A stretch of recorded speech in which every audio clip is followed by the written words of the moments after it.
Hey friends, if you wish to fix the issue where airplane mode is not working in Windows 11, then please watch this video. I will guide you through the process.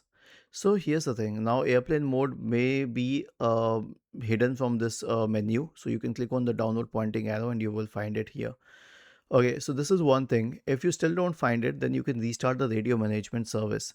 So search for services in the Windows search bar and open services.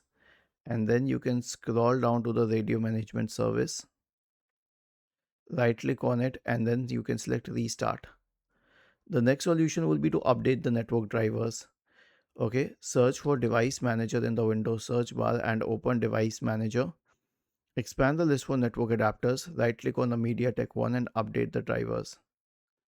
The last solution is an SFC scan, so search for command prompt in the Windows search bar, click on run as administrator, type the command sfc space forward slash scan now and hit enter to invoke the SFC scan.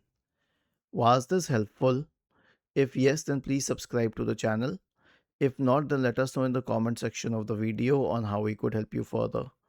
Thank you for watching this video and have a nice day.